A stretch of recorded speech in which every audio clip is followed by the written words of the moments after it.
Okey, Assalamualaikum warahmatullahi wabarakatuh. Waalaikumsalam. Jadi saya nak cakap terima kasihlah kerana sudi hadir ke sesi kita pada kali ini. Jadi sebelum tu nak tanya, Ayu sihat ke? Alhamdulillah sihat.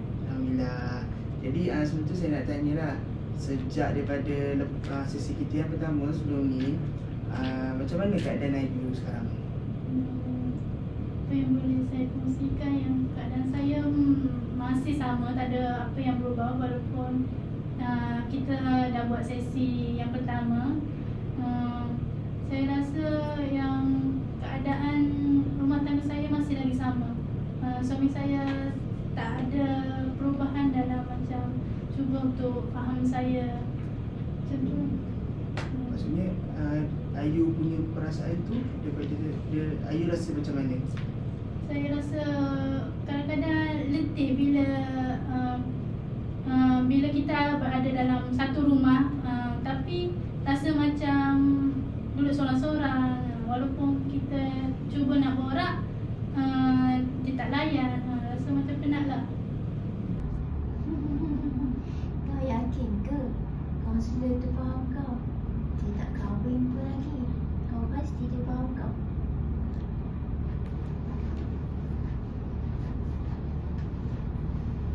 Ayu, mungkin kaunselor tu dapat tolong kau, mungkin kau boleh share lagi. Walaupun dia kaunselor tak kahwin lagi, mungkin dia ada pengalaman ataupun cara lain untuk selesaikan masalah. Saya nak tanya Wan boleh? Ya, boleh silakan. Wan rasa yang Wan boleh faham ke keadaan saya? Sebab Wan kan belum berkahwin, tak pernah alami apa yang saya alami sekarang ni. Saya rasa mungkin susah untuk Wan faham saya. Okey, maksudnya Ayu, sebenarnya bukan Ayu seorang saja yang mengalami perasaan yang sama dan mempunyai masalah yang sama. Sebab ada ramai lagi yang mempunyai masalah yang sama macam Ayu, tapi masalah dia mungkin lebih besar dan lebih berat berbandingnya Ayu. Yes, saya tahu masalah Ayu tu berat, tapi at the same time ada juga orang lain yang masalah lebih berat yang datang pada saya. Jadi saya bukan kata saya tak memahami Ayu, tapi saya cuba untuk menyelami dan memahami apa yang Ayu hadapi dan apa yang sedang Ayu alami pada saat ini. Dia cakap pengalaman dia tu pernah ada sama lain macam masalah kau. Tapi kau pun tahu kan, pengalaman yang kau lalui ni tak sama dengan orang lain. Kau boleh percaya ke dengan dia?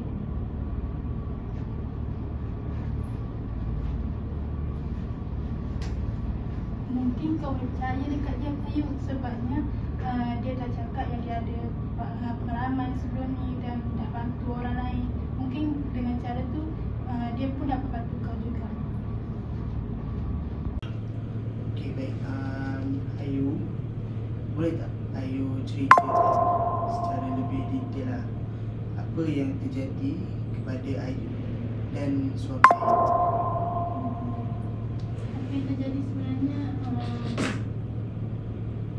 benda ni berlaku bila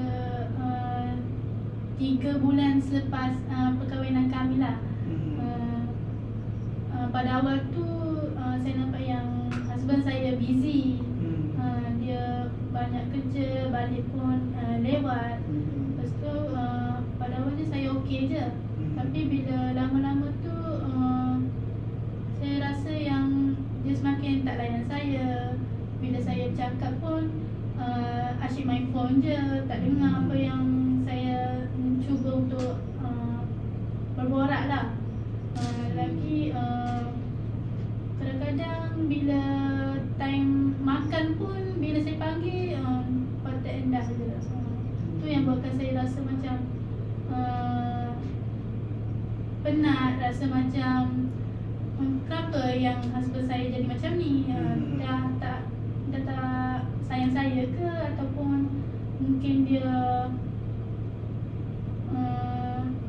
tak boleh nak faham keadaan saya. Memang saya tak kerja, saya ada di rumah 24 jam, tapi saya pun penat nak kena urus rumah lagi, nak urus diri saya, diri dia, nak kena urus semua dalam rumah. dia buat macam tak endah, macam saya ni tak wujud dalam rumah tu, saya rasa macam terlalu penat lah. Rasa macam suami saya memang tak boleh nak faham saya. Suami Puan Ayu kerja apa? Dia kerja bahagian dekat company, bahagian apa panggil, macam pemasaran lah macam tu. So kalau saya tengok mungkin pemasaran tu agak kesibukan sikit. Jadi sebelum tu okey, lepas tu saya tanya lah, suami Puan ni macam mana dia dekat rumah? Dia dekat rumah maksudnya yang sekarang ni Kira macam apa yang Puan nampak perubahan dia, Puan Ayu nampak perubahan sebelum dan selepas, which is sebelum berlaku kejadian ini dan selepas berlakunya kejadian ini. Macam mana suami Puan Ayu? Perubahan dia yang saya nampak lah, lebih banyak my phone. Lepas tu jarang nak spend time, lebih suka bersendirian macam tu. Ayu, mungkin kau boleh percaya dekat kaunselor ni sebab dia kan lelaki juga. Mungkin dia boleh tahu apa perasaan lelaki, ataupun dia boleh tahu kenapa suami kau jadi macam tu.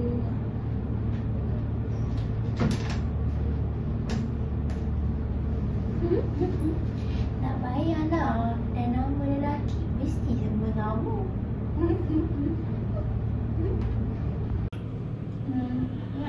Betul ke lelaki ni kita boleh nak ubah dia punya diri? Macam awal-awal kan saya dengan husband saya memanglah kahwin kan mestilah dengan kita sama-sama sayang kan. Tapi sekarang ni saya dah nampak dia macam lain. Jadi boleh ke nak ubah dia tu macam lebih perhatian dekat saya? Sebenarnya untuk berubah tu basically semua boleh berubah sebenarnya. Semua boleh. Tak kira lah kita ni lelaki ataupun wanita. And saya tertarik dengan soalan yang Puan Ayu cakap tu, which is adakah lelaki ni boleh diubah? Jadi untuk jawapan jawapan saya ni bukannya berpihak kepada satu pihak saja. Jawapan saya ni lebih kepada neutral. Jadi untuk jawapan saya, macam saya kata tadi, semua manusia boleh berubah. Semua manusia boleh berubah. Sebab apa saya kata boleh berubah? Sebab semua manusia dia ada hati and dia ada akal, berbanding dengan haiwan yang mana dia cuma ada otak saja. Dia ada hati juga, tapi hati dia tak sama macam hati manusia. Jadi untuk soalan Puan Ayu, dia memang boleh berubah. Dan macam mana tengok perubahan dia, perubahan tu terletak kepada diri kita sebenarnya. Macam mana kita ubah dia, and macam mana diri dia sendiri ubah diri dia. And kalau macam Puan tahu, stigma lelaki semua sama, perempuan semua sama, itu sebenarnya satu stigma yang orang kata boleh dikategorikan sebagai, kalau bagi saya, dia macam selfish, which is kita nak kita bukan nak menghukum, kita tak boleh menghukum semua pihak adalah sama macam kita kenakan satu pihak ni. Tapi sebenarnya ia bergantung di atas individu tu sendiri, bukannya bergantung kepada jantina tu sendiri. Jadi ya, semua boleh berubah sebenarnya. Jadi macam mana untuk saya tindakan untuk saya buat bagi suami saya tu lebih perhatian dekat saya? Maksudnya macam sekarang kan keadaan keluarga kami kan dah macam merenggang, kurang susah untuk berkomunikasi. Jadi bagi Wan, apa yang boleh saya buat? Okey lah, kalau macam bagi saya baiklah, soalan tu saya tujukan balik pada Puan Ayu. Baiklah, sebelum kita nak kepada macam mana tindakan kita, jadi saya tanya kepada Puan Ayu sendiri, macam mana Puan Ayu bila Puan Ayu berada di rumah, dan apa macam orang kata tindakan daripada Puan Ayu. Macam contoh, suami Puan Ayu baru balik pada rumah bekerja. Jadi apa yang Puan Ayu buat? Macam Puan Ayu sendiri kata Puan Ayu tidak bekerja, betul. Dan suami Puan Ayu pula bekerja. Jadi kalau kita tahu, kalau manusia kalau bekerja balik mesti penat. Jadi lagi kalau macam bila kita dah berkahwin, pasti kadang-kadang sometimes ada perlukan perhatian sikit ataupun something else kan. Jadi saya nak tanya Puan Ayu, apa yang Puan Ayu buat selepas suami Puan Ayu tu pulang ke rumah lepas bekerja? Selalunya saya akan sambutlah dia, tunggu depan pintu untuk bagi semangat. Macam dia kan dah penat dari kerja, jadi saya akan sambutlah dia dengan keadaan happy. Lepas tu sediakan air, sebab dia pun penat kerja seharian kan. Tu sebelum masalah ni lah. Sekarang pun saya buat, tapi dia macam kurang hargai lah apa yang saya buat tu. Dia terima tapi dengan keadaan macam terpaksa. Faham. Maknanya kiranya maksud saya di sini, saya cuba simpulkan apa yang Puan cakap. Tindakannya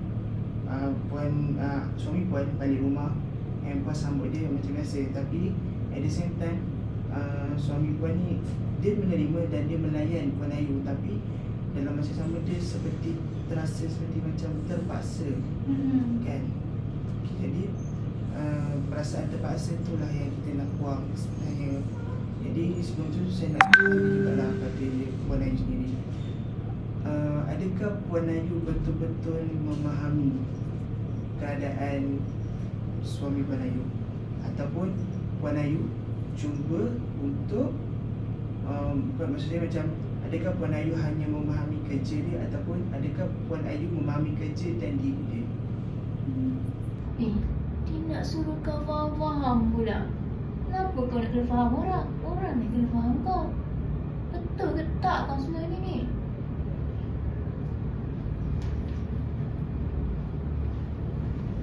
Ayu, betul tu apa yang kaunselor tu tanya dekat kau tadi. Mungkin kau tak faham suami kau. Mungkin mungkin kau patut faham orang lain juga, bukan diri kau saja. Faham lah. Saya rasa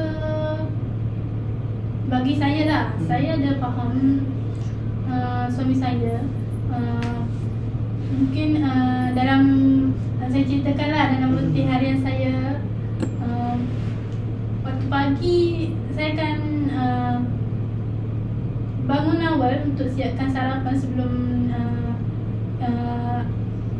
family saya dah bangun apa, untuk supaya dia orang punya kerja ataupun untuk pergi sekolah ke tu dengan lancar lah. Jadi saya siapkan makanan dulu. Lepas tu baju ataupun apa-apa kelengkapan untuk suami saya dengan anak-anak pun saya sediakan. Walaupun waktu tengah hari pun kadang-kadang ada juga saya siapkan lunch. Kalau suami saya tak sempat nak balik, saya pergi hantar. Kami lunch sama-sama lah dekat office dia. Kadang-kadang waktu dia penat pun saya jarang macam nak borak-borak tu, jarang lah, sebab dia penat kan. Kita bagi dia rehat, sediakan apa yang patut untuk dia.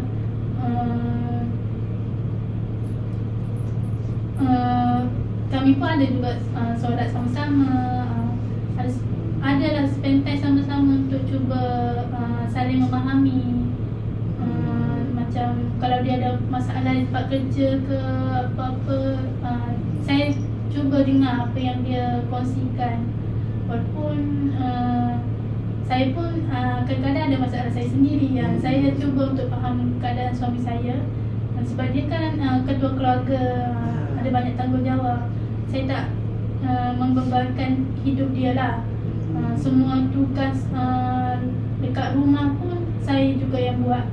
Sebab benda tu bukan susah pun. Jadi saya pun boleh buat sendiri. Untuk hantar ataupun ambil anak pun saya boleh buat. Jadi saya rasa saya dah faham lah apa yang keadaan suami saya. Okay, baik. Jadi Puan Ayu ada berapa orang anak? Seorang je. Oh, seorang je. Okay, baik. Jadi terima kasih Puan Ayu sebab cerita semua ni. Jadi saya nak buat sedikit orang kata simpulan lah, ataupun apa yang telah kita bincangkan sepanjang sekali ni kan. Jadi pada awal sesi tadi Puan Ayu ada cakap yang Puan Ayu mempunyai masalah dengan suami Puan Ayu, which is suami Puan Ayu tidak beberapa memahami Puan Ayu sendiri. Dan Puan Ayu telah cuba bermacam-macam cara, namun tindakan suami itu masih lagi sama, tidak berubah. Jadi Puan Ayu pun ada kongsikan macam mana tindakan-tindakan yang telah Puan Ayu laksanakan. Contohnya seperti Puan Ayu hantar anak ke sekolah, Puan Ayu ajar ngaji dengan anak. Lepas tu ada juga suami Puan dengan Puan Ayu anak-anak semua solat jemaah sekali. Jadi which is benda tu sebenarnya good lah, sangat good. Sebab dalam cara tu boleh merapatkan lagi hubungan antara suami, antara perempuan dengan anak. Sebab melalui agama sendiri pun, dalam ajaran Islam pun, solat berjemaah dan juga mengaji ni pun something yang good sebenarnya dalam nak merapatkan hubungan.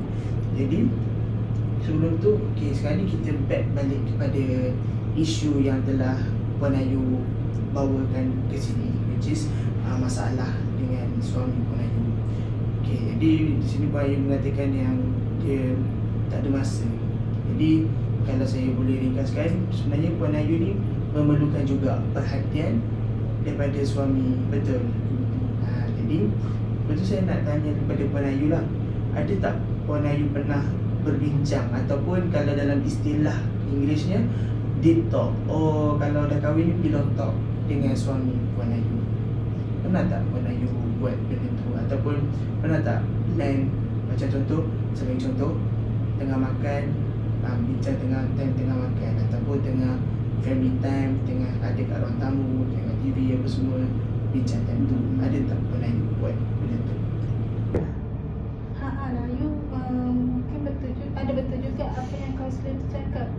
Yang kau tak pernah buat kan, bila talk ataupun bincang dengan suami kau, apa yang kau hadapi kan.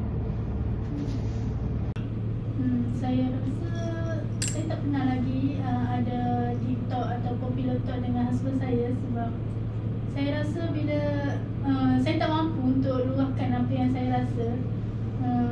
Sebab saya jenis yang bila saya bercakap, saya senang nak emosi.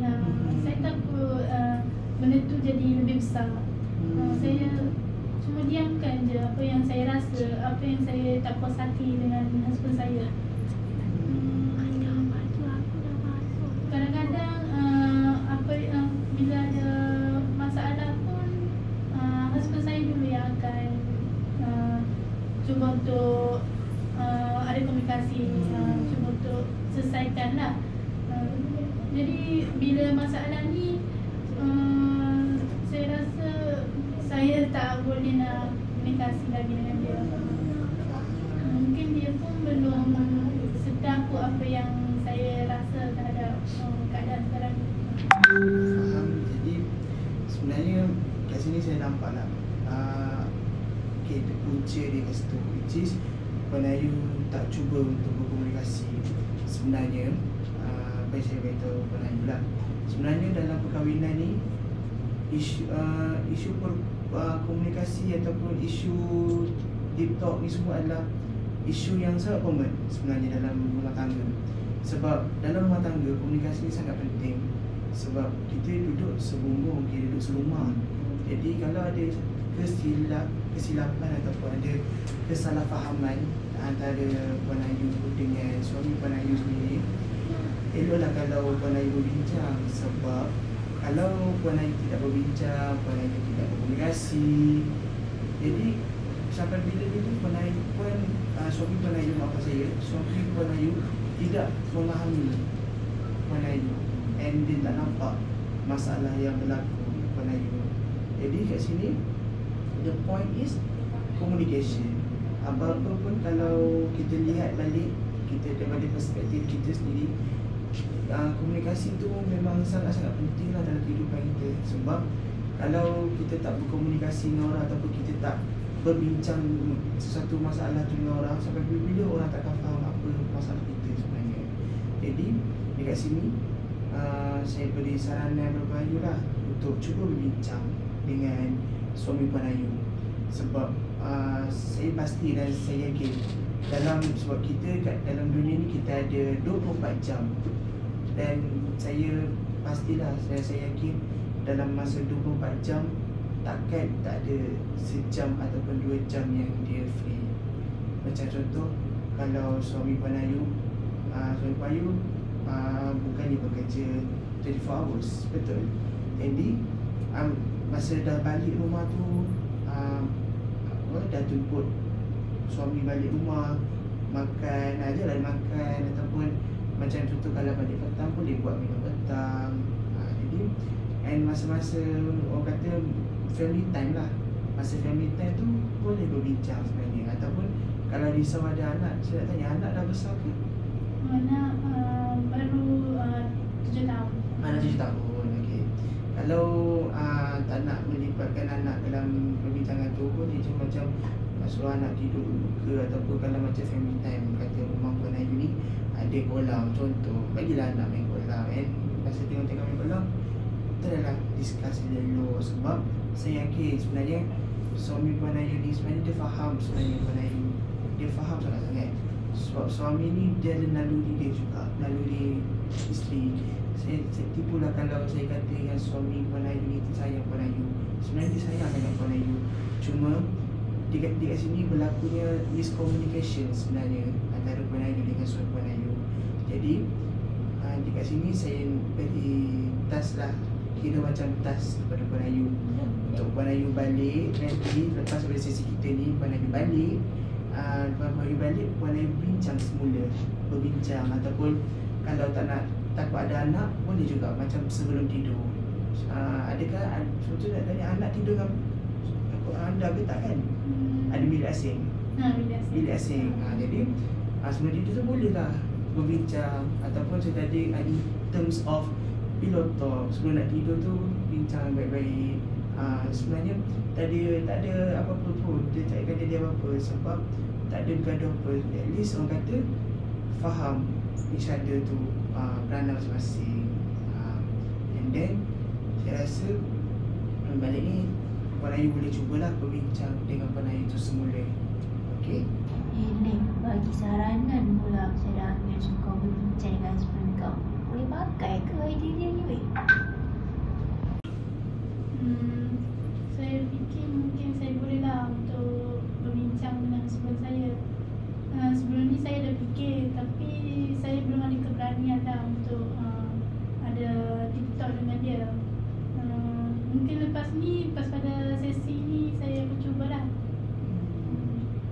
Cuma boleh lah sebenarnya, boleh cuba pada suami. Sebenarnya tak perlu takut pun sebenarnya untuk berkomunikasi ni, sebab anda pun Puan Ayu dengan suami Payu pun tinggal serumah kan. Jadi better untuk terus berkomunikasi and terus settlekan masalah yang sebaiknya lah. Jadi sebelum tu lah saya nak tanya, sebab saya ada nampak reaction muka Puan Ayu. Puan Ayu ni macam sedikit gelisah ataupun macam ada something yang mengganggu Puan Ayu. Puan Ayu okey ke? Saya dalam masa kita jalankan sesi ni, saya rasa macam ada suara yang buatkan saya tak tenang. Buatkan saya rasa macam mampukah untuk saya atasi masalah saya ni. Itulah yang mengganggu saya. Saya cuba untuk faham yang dalam sesi ni mungkin akan dapat bantu saya lah walaupun sedikit. fikiran saya kot lebih kepada sukar untuk menerima macam tu. Maknanya semasa sebelum dan semasa kita buat sesi ni, Puan Ayu rasa macam susah untuk nak mempercayai bahawa betul ke masalah Puan Ayu ni boleh selesai melalui sesi ni kan? Jadi sebenarnya untuk perasaan tu, yes, saya tahu semua perasaan tu pasti ada dalam diri klien sebenarnya. Sebenarnya saya tidak boleh mengubah Puan Ayu dan saya juga tidak boleh mengubah suami Puan Ayu.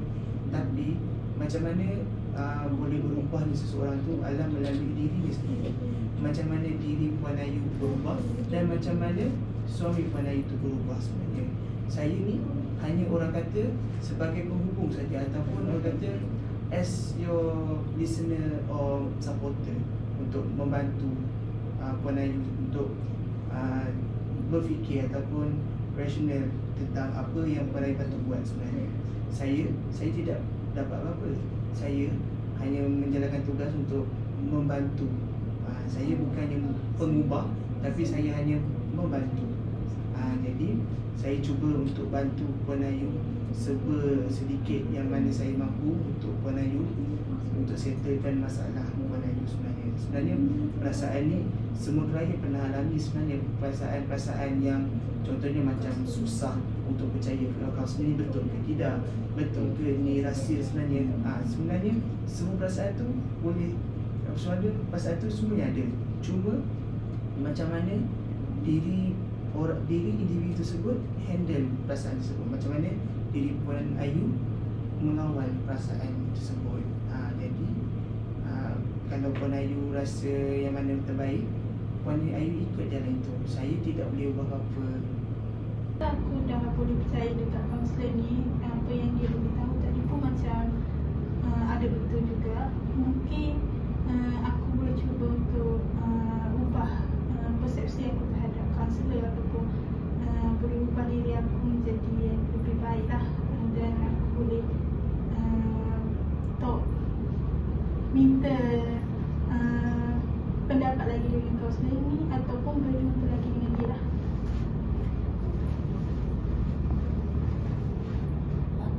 Boleh percaya ke kaunselor ni cakap ni? Dia tak pernah rasa pun semua ni. Tapi ke dia cakap semua ni sebab nak sedapkan hati aku, atau sebab dia nak penuhi hari-hari dia dengan adanya klien? Betul ke dia faham aku ni weh? Mungkin itu apa yang fikiran saya je lah. Kadang tu saya pun rasa daripada sesi ni saya rasa sikit lega lah. Dapat kaunselor boleh faham saya dapat solution untuk saya perbaikilah hubungan saya dengan suami saya. Daripada saya rasa tu apa fikiran yang negatif tu mungkin daripada peribadi saya sendiri yang sedangkan sesi ni sangatlah baik untuk diri saya, untuk improve diri saya sendiri. Sebab masalah ni pun saya rasa mungkin daripada diri saya sendirilah. Saya tak berbincang dengan suami saya. Betul kata apa, kita perasaan tak terluahkan. Jadi banyak benda yang bermain dalam fikiran saya. Jadi saya pun rasa lega lah sebenarnya, sebab Puan Ayu pun dah beritahu yang Puan Ayu pun rasa juga yang sebenarnya bukannya daripada salah suami Puan Ayu juga. Mungkin dalam tak sedar sebenarnya kita sendiri pun ada orang kata salah kita juga yang kita tak nampak, yang Puan Ayu sendiri pun tak nampak. Jadi kita nak simpulkan lah kan, di sepanjang sesi ni Ayu telah berbincang ataupun telah membawa isu mana Puan Ayu ada masalah dengan suami Puan Ayu, which is masalah daripada segi rumah tangga, ataupun lebih katakan sebagai suami Puan Ayu ni tak memahami sebenarnya Puan Ayu ni macam mana. Tapi Puan Ayu cerita juga macam mana tindakan-tindakan yang Puan Ayu telah buat sebenarnya sepanjang Puan Ayu berada di rumah di pagi dan malam, contoh Puan Ayu cerita yang Puan Ayu ada buat macam baca ngaji, ambil anak sekolah, masak untuk suami, jemput suami balik. Jadi semua tindakan tu sangat-sangat bagus. Sangat-sangat saya boleh puji kepada Puan Ayu. Dan tadi pun Puan Ayu juga ada berkongsi sedikit punca lah yang berlaku macam kenapa masalah ni berlarutan, iaitu Puan Ayu tidak ada deep talk ataupun tidak berbincang sendiri dengan suami Puan Ayu. Jadi macam saya kata tadi lah, komunikasi tu sangat penting, amat penting sebenarnya dalam perkahwinan ni. Sebab kalau once partner kita ada salah faham dan kita terus biarkan, lama-lama salah faham tu akan berlarutan dan akan efek kepada hubungan kita, hubungan suami Puan Ayu dan juga Puan Ayu sebenarnya. Jadi itu saya punya rumusan lah daripada apa yang telah kita bincangkan pada hari ini. Jadi tadi tu saya ada beri task juga kan kepada Puan Ayu untuk balik nanti Puan Ayu bincang dengan suami Puan Ayu sebalik macam mana untuk fixkan benda ni. Sebab saya rasa benda ni boleh fix sebenarnya. Dia tak ada isu apa-apa, tak ada masalah apa pun, memang boleh fix. Jadi sebelum tu saya nak tanya baliklah kepada Puan Ayu. Puan Ayu rasa macam mana sekarang? Sekarang saya rasa dah semakin lega lah. Saya nampak dah yang masalah saya ada jalan penyelesaian. Benda ni mungkin tak akan berlarutan lah. Saya sangat bersyukur lah sebab saya hadir ke sesi hari ni. Ya, betul. Sebab semua masalah ada penyelesaian dia, tak ada masalah yang tiada jalan penyelesaiannya. Cuma kita kena cari sendiri apa solution dia. Jadi saya nak ucapkan terima kasihlah kepada Puan Ayu kerana sudi hadir ke sesi kali ini, dan insya-Allah nanti kita akan setkan lagi untuk the next sesi untuk saya nak tahulah perkembangan Puan Ayu selepas Puan Ayu jalankan task tersebut. Dan saya doakan supaya Puan Ayu dan suami Puan Ayu dapat baik semula dan kekal lah sehingga ke jannah, dan insya-Allah dikurniakan rezeki lah. Jadi saya nak cakap sekali lagi terima kasih kepada Puan Ayu. Kita jumpa lagi lah di sesi yang akan datang. Terima kasih. Assalamualaikum. Assalamualaikum.